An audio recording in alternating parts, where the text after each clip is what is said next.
Hello, my friends. Piper and I say hello to you and welcome.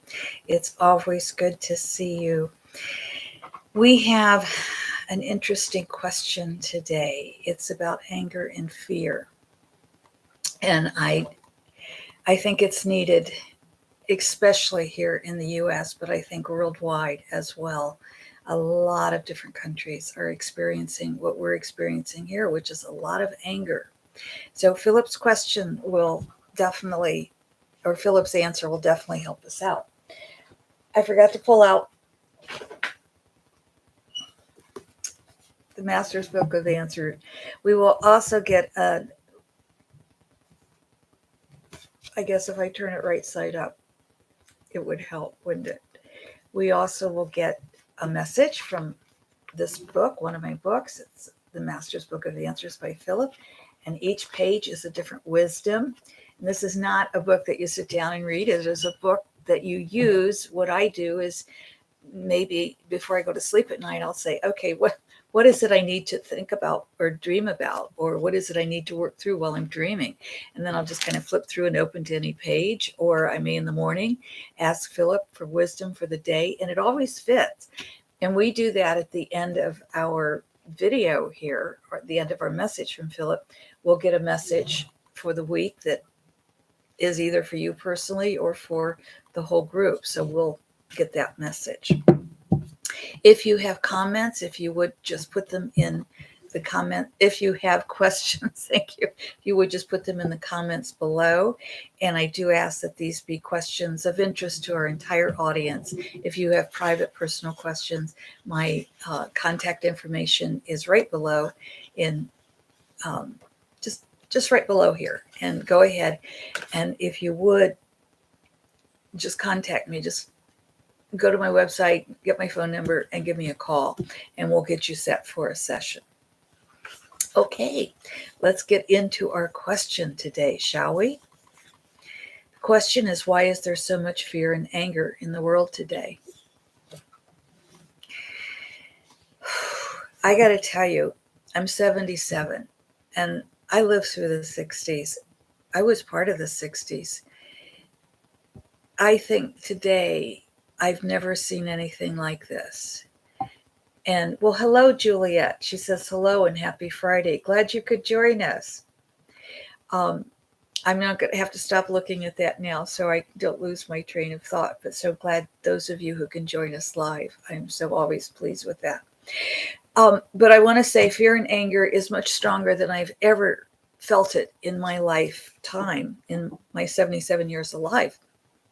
And as I say, you know, we went through this period back in the 60s, but nothing like what we have today.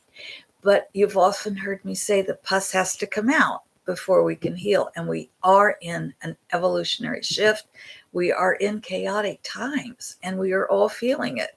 And especially those of us who are sensitive, it's not an easy time, but we can get through it. But let me tell you what Philip has to say as when he answers the question, why is there so much fear and anger in the world today? And you know, he always tells us how to deal with it, how we can make our lives better. So hang on for that. Fear and anger are different expressions of the same emotion. Let us take this deeper that we might explain emotions before addressing the question directly. As many in the world now understand, all emotion can be classified as either fear or love. Within these two classifications are multiple expressions.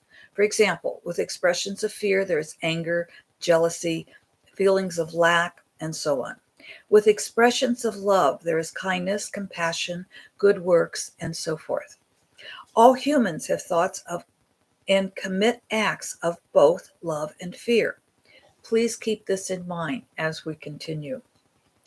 What Philip is saying, we're human and we all commit acts of fear and acts of love. So he said, don't forget that one. As you know, all is energy. With this in mind, does it not then follow that all thoughts and all acts are energy formed together with those of like energy? As like energies bond, they grow in strength. Every human must ask themselves, what energy are my thoughts and deeds bonding with. Piper kind of woke up there and she went to hide behind the underneath the desk. She likes to do that. Every human must ask them. I'll probably feel her on my legs any minute because she comes underneath and around. Anyway, every human must ask themselves, what energy are my thoughts and deeds bonding with? This is not to say humans are aware of every thought. That is not possible. It is to say that every human has thoughts trying to get their attention. These are the thoughts that are to be looked at. Once there is an awareness of the thought can be changed if needed. This is not to say the original thought will dissipate. It is to say the energy of the thought will change form. Let us say, for example, you have an angry thought. Without awareness, your angry thought will bond with other angry thoughts, both in your own mind and in the greater consciousness of the world. In this way, you have added to the anger within you and also to the anger in the world.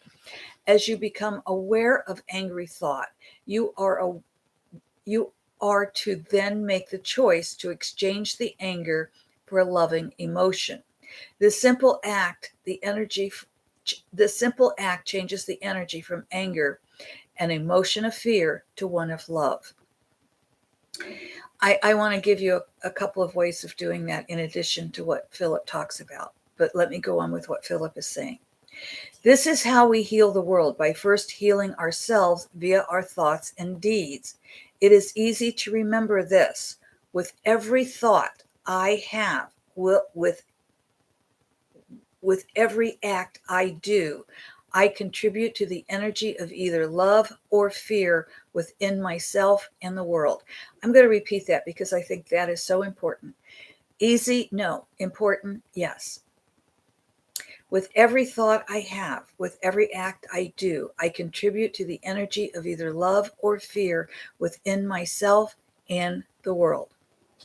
Now that we have given you an understanding of emotional energy, let us address the specific question, why is there so much fear and anger in the world today? Perhaps you have already seen the answer as we have explained emotional energy. We shall answer anyway. Many humans fear change. The world is in a major evolutionary shift. This causes change. This change brings fear. For example, those who love another of the same gender, those who change their gender, or those who expressed as neither gender are part of the evolutionary future. Those who are of different cultures and those of different skin colors are mixing.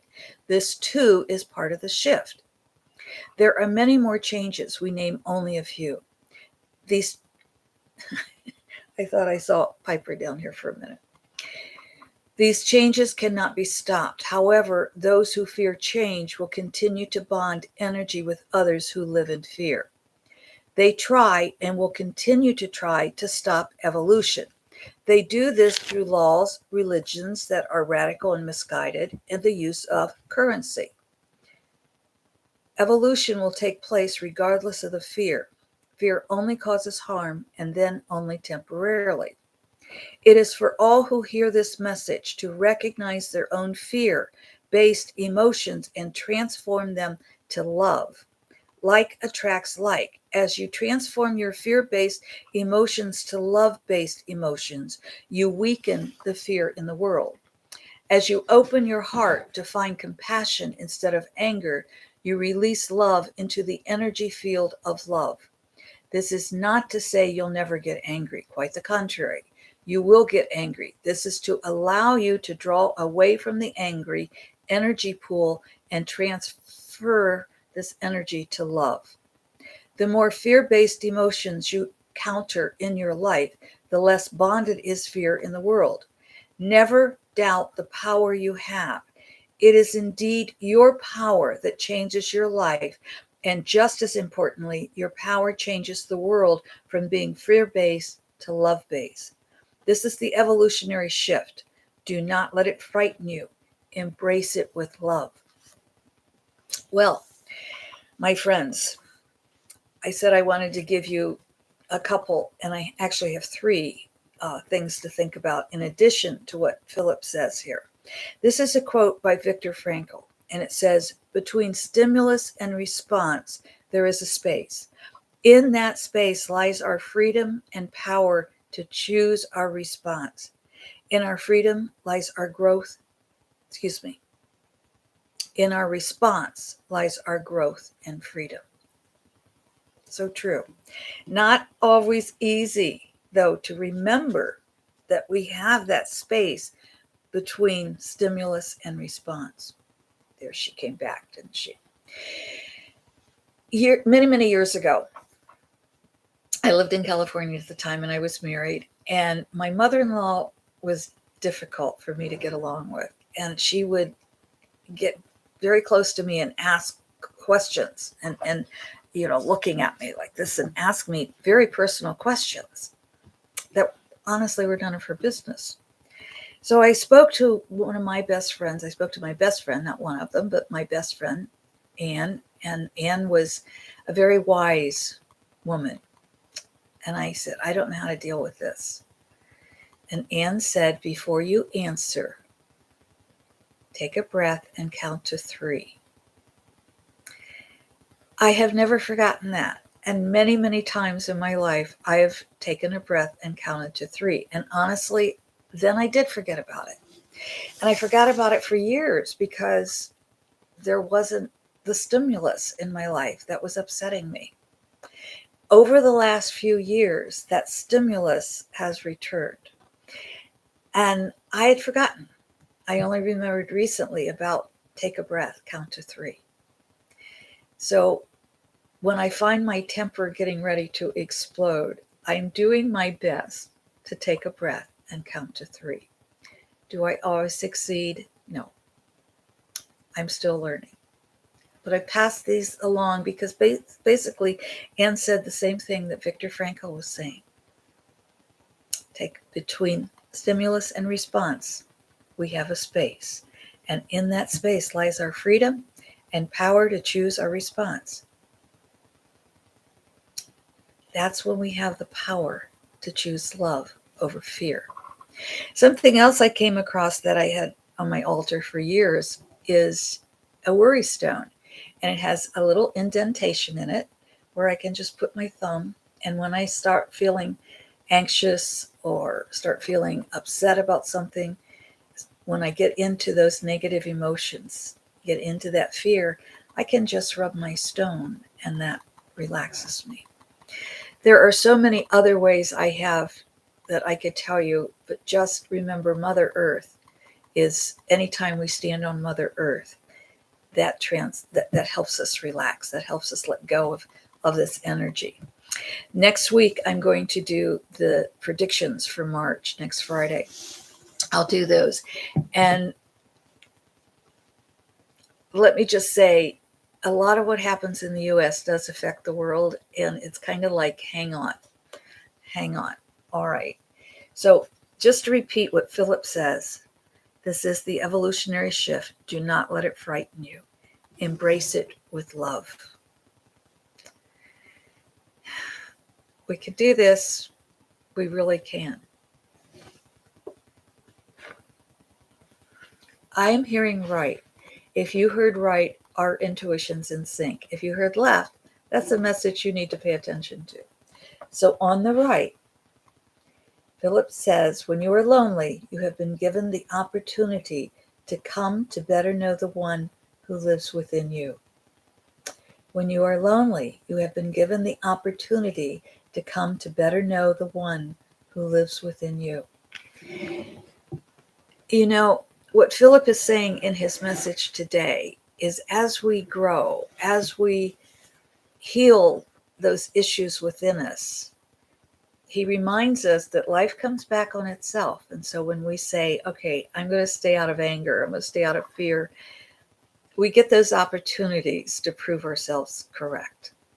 So we're given loneliness, we're given time alone as an opportunity to come to better know the one who lives within you. That's page 257. If you heard left, this is a message for you. When you dismiss another, you dismiss a part of yourself. Page 256. When you dismiss another, you dismiss a part of yourself.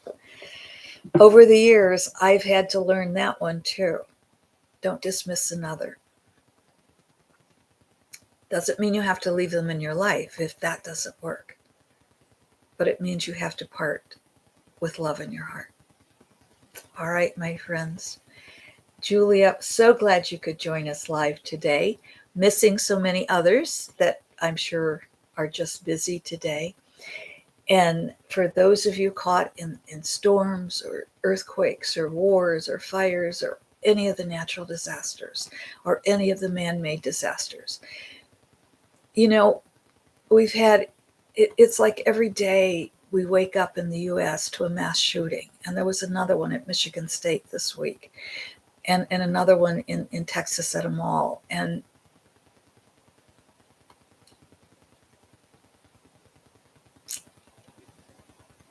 your hearts and your prayers are needed for these families who have to deal with this.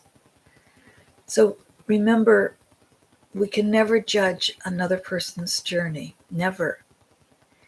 We can just hold them in our hearts.